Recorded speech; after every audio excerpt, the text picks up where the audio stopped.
The Zodiac Killer, United States. We start in Northern California, in the last years of the 1960s, with the killer who arguably invented the modern idea of the uncatchable murderer.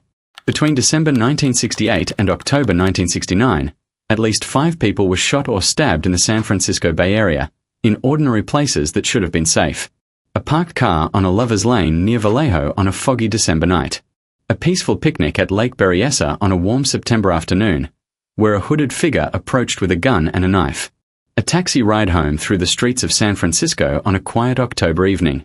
The killer had no pattern the police could predict, which made him more frightening, not less. He struck at random, in broad daylight or under cover of darkness, targeting young couples or lone drivers with cold efficiency. Panic spread quickly through the region.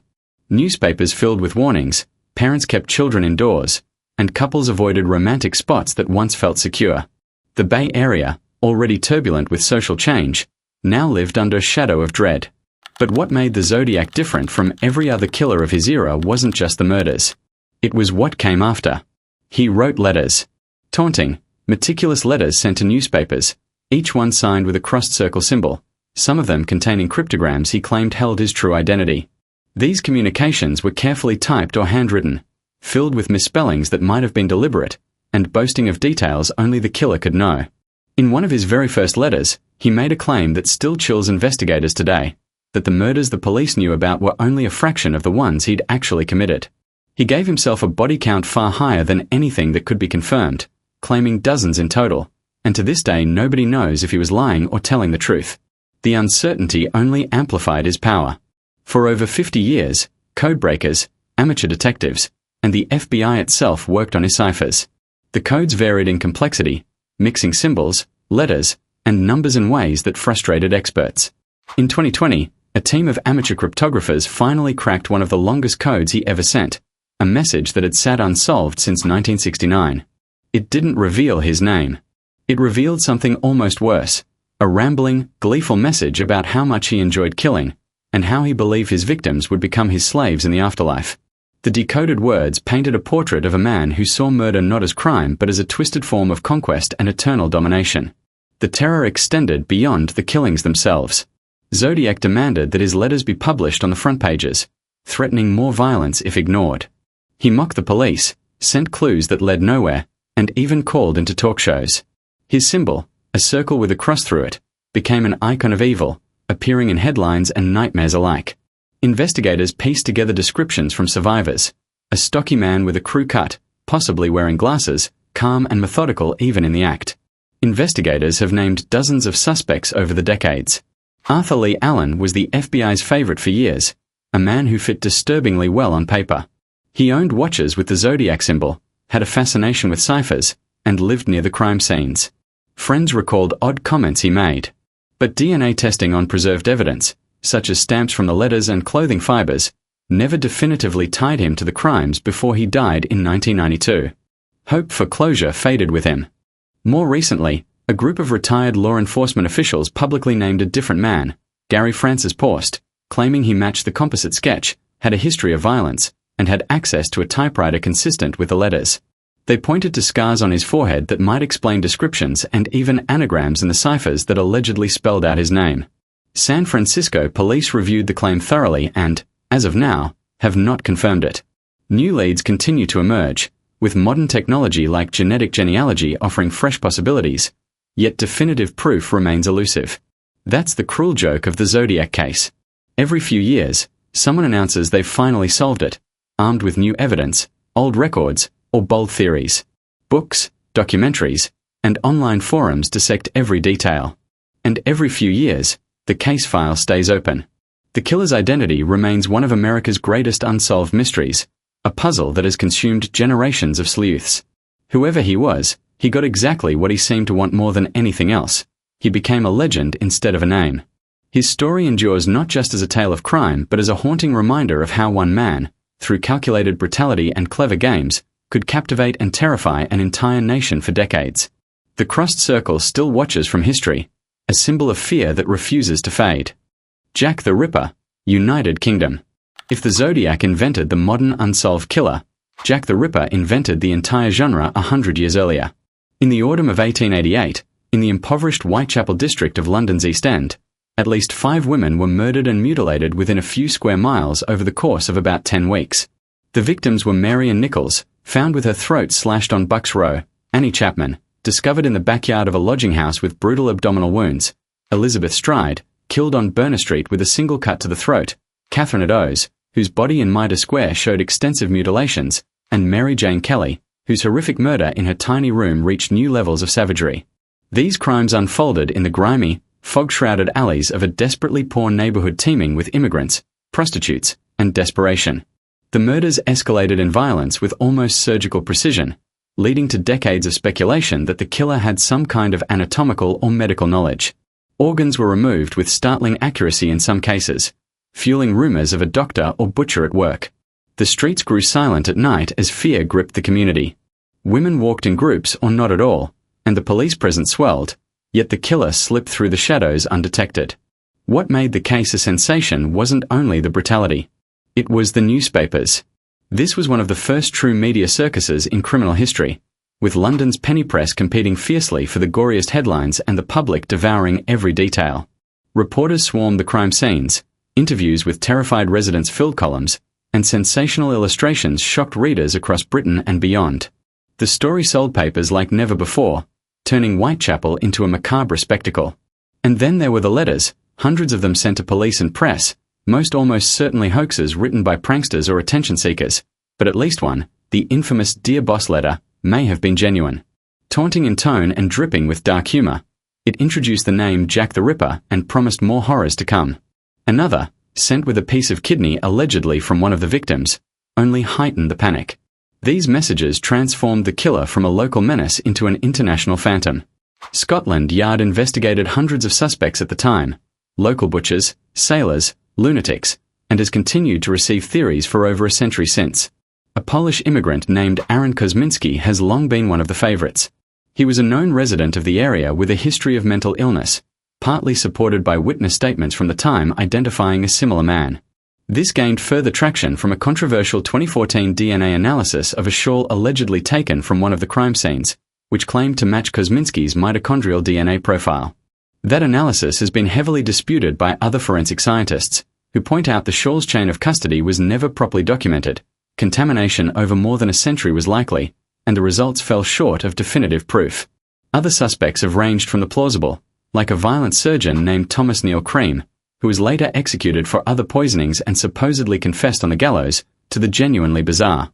Wild claims implicated members of the royal family, including Prince Albert Victor, or even the artist Walter Sickert, theories that most historians now dismiss as conspiracy theory rather than credible investigation. These ideas persist in books and online debates despite lacking solid evidence. What's remarkable is how the case has aged.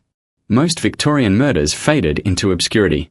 This one became a permanent fixture of popular culture, spawning endless walking tours through the old streets, dedicated museums, films like those starring Hollywood legends, books by the hundreds, and an entire cottage industry of researchers called ripperologists. These dedicated enthusiasts still comb through fragile 19th century police files, coroner's reports, and faded newspapers hoping to find the one detail everyone else missed. Conferences, podcasts, and forums keep the mystery alive. Nobody ever stood trial. Nobody was ever definitively named. The killer vanished as suddenly as he appeared, leaving behind a trail of blood and questions. And the identity of the world's most famous serial killer remains, more than 135 years later, the oldest unsolved case on this list, a chilling testament to how one brief reign of terror in a forgotten slum could capture the world's imagination forever. The Monster of Florence, Italy. In the hills outside Florence, Italy, between 1968 and 1985, a killer or killers murdered at least 14 people, most of them young couples parked in secluded lovers' lanes. The pattern was almost ritualistic. Couples sought privacy in the scenic Tuscan countryside, only to face sudden, lethal violence under the stars. The male victim was typically shot first with ruthless efficiency, then the female victim was taken from the car, and in several of the murders, her body was mutilated after death with a knife in a manner that suggested both rage and eerie precision. The same .22 caliber Beretta handgun and the same brand of distinctive ammunition were used across a stretch of 17 years, which is what eventually convinced Italian investigators they were dealing with one recurring killer rather than a string of coincidences or copycats. Italian journalist Mario Spizzi was the first to connect the murders and gave the killer the name that stuck, the Monster of Florence. His reporting brought national and international attention to the crimes that had long terrified locals. The case became one of the most chaotic criminal investigations in modern European history, marked by jurisdictional disputes, shifting theories, and intense media pressure. Fear spread through the region, with young people avoiding isolated spots and parents warning their children about the dangers lurking in the beautiful hills around the city. A local farm laborer named Pietro Pacciani was eventually convicted in 1994 of 7 of the double murders. He was an illiterate, rough character with a criminal past that seemed to fit the profile of brutality. But his conviction was overturned on appeal amid questions about the evidence, and before a retrial could happen, he died suddenly at home in 1998, a death some investigators still consider suspicious. Rumors of foul play or hidden knowledge dying with him only added to the intrigue. Prosecutors then pivoted to a new theory involving 2 of Pacciani's acquaintances, nicknamed the Snack Buddies after one of them described their friendship that way in casual terms. These men, Mario Vanni and Giancarlo Lotti, were eventually convicted based largely on testimony that has been criticized for decades as unreliable, inconsistent, and possibly coerced. Lotti, in particular, changed his story multiple times. Even Italian legal experts who accept those convictions will tell you the same thing. The man who actually pulled the trigger 17 years in a row was never identified. The accomplices' theory left many feeling that justice had only grazed the surface. The investigation spiraled into wild territory in the 1990s and 2000s, with prosecutors chasing theories involving satanic cults, secret societies, and even high-level conspiracies that allegedly used the murders for ritualistic purposes. This period, filled with dramatic accusations and dubious informants, is widely regarded today as one of the most embarrassing chapters in Italian criminal justice. Public trust eroded as the case seemed more about spectacle than solving the crimes. Then, in 2024, a genuine breakthrough offered a glimmer of hope. An Italian doctor studying old forensic evidence discovered unidentified male DNA on a bullet casing recovered from one of the final crime scenes. This DNA didn't match any of the convicted men or any known victim, raising fresh questions. Whether that DNA belongs to the real Monster of Florence, or to someone who simply handled the evidence decades ago through careless storage, is still being investigated with modern techniques. Advanced genetic analysis continues, but results remain pending. For now, the case remains what Italians have called it for over half a century: open and unsolved. The Monster of Florence lingers in the collective memory as a shadowy figure who preyed on love and youth in one of Italy's most romantic landscapes. Books, documentaries, and local law keep the story alive, while families of the victims still seek closure. The rolling hills that once whispered romance now carry echoes of unanswered questions, a reminder that some monsters evade capture across generations, leaving behind fear, frustration, and an enduring mystery that refuses to die. Mr. Cruel, Australia. In the late 1980s and early 1990s, a masked man began breaking into homes in the suburbs of Melbourne, Australia, and the crimes he committed were so calculated that police who investigated him still describe him, decades later, as one of the most disciplined offenders they have ever encountered. He would study a family for weeks before striking, learning their routines, their home layout, the creaks in the floorboards, sometimes even the sound of planes overhead near their house. Preparation was everything. He wore a tailored balaclava that concealed his features perfectly.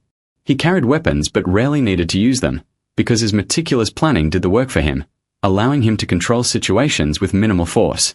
Australian newspapers gave him the name Mr. Cruel, evoking a chilling blend of politeness and predation. Across a series of attacks between 1987 and 1991, he broke into family homes at night, often after cutting phone lines, restrained the parents with careful bindings, and abducted young girls. He held them for extended periods, sometimes days, before releasing them. In one notable case, he told a victim's family the exact hour he would let her go and kept that promise to the minute, demonstrating an unnerving level of control and confidence. Investigators who work the case describe an offender who was almost obsessively careful. He bathed his victims before releasing them, apparently to eliminate any forensic evidence that might link back to him. In another instance, he swapped a victim's clothing for a fresh set taken from her own home, further covering his tracks. These actions suggested someone with knowledge of police procedures, possibly a background in security or law enforcement. The attacks terrorized Melbourne suburbs, with families installing new locks and alarms as fear spread through quiet neighborhoods. In 1991, the pattern took its darkest turn. 13-year-old Carmine Chan was abducted from her family's home in Templestowe while her sisters hid in terror. Unlike previous victims, she was never released. Her body wasn't found until more than a year later, dumped in a remote area. Police believe she is Mr. Cruel's fourth and final victim, though because of the different circumstances of her death, marked by violence rather than the controlled release of others, some detectives have never been fully certain the same man was responsible. The uncertainty only deepened the mystery. A dedicated task force called Operation Spectrum worked the case for years, interviewing thousands and chasing countless leads. A follow-up investigation, Task Force Apollo, reopened it in 2010 using advanced techniques like improved DNA analysis and digital mapping that simply didn't exist in the original inquiry. But setbacks plagued the effort.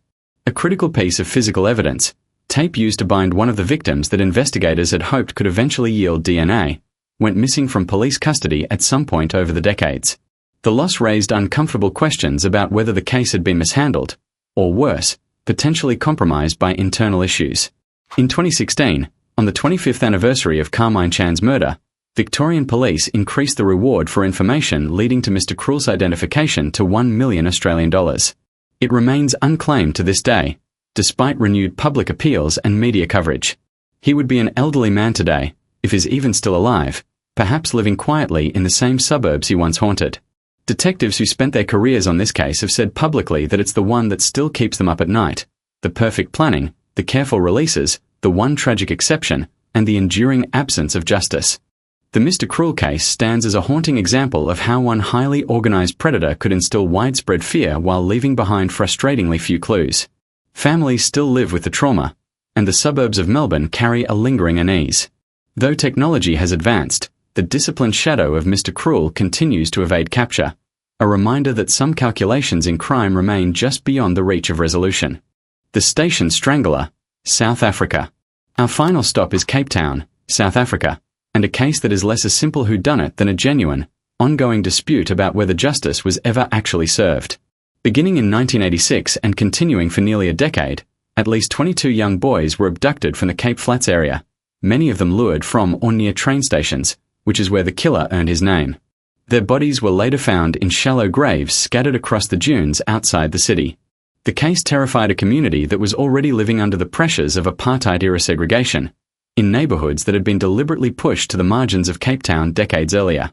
A coordinated police investigation didn't really begin in earnest until the early 1990s, timing that many South Africans have long viewed with suspicion, arriving conveniently close to the country's first democratic elections. In 1994, police arrested a schoolteacher named Norman Simons, a multilingual, well-liked man in his community, after two young witnesses identified him. His trial in 1995 resulted in a conviction, but only for a single murder, that of 10-year-old Elroy van Rooyen. He was never charged with, let alone convicted of, any of the other 21 killings attributed to the Station Strangler in the press. And that is where this case becomes genuinely unsettling, because the evidence against Simons for even that one conviction has been picked apart for years by legal experts. DNA collected from several of the other crime scenes didn't match him. Witnesses who described the killer's appearance recalled a distinctive scar that didn't match the one Simons actually had. His own lawyer spent the rest of his life, literally refusing to cut his hair until the day Simons was cleared, convinced his client had been made a convenient scapegoat during a politically sensitive election year. In 2005, a formal inquest concluded there was enough evidence to suggest Simons was probably responsible for at least 6 more of the murders, but prosecutors declined to pursue new charges given how much time had passed. Simons served 28 years and was released on parole in 2023, still legally guilty of only one murder, still maintaining his innocence, and still, depending on who you ask in Cape Town today, either a monster who got away with almost everything, or an innocent man who spent nearly 3 decades in prison for a killer the police never truly caught.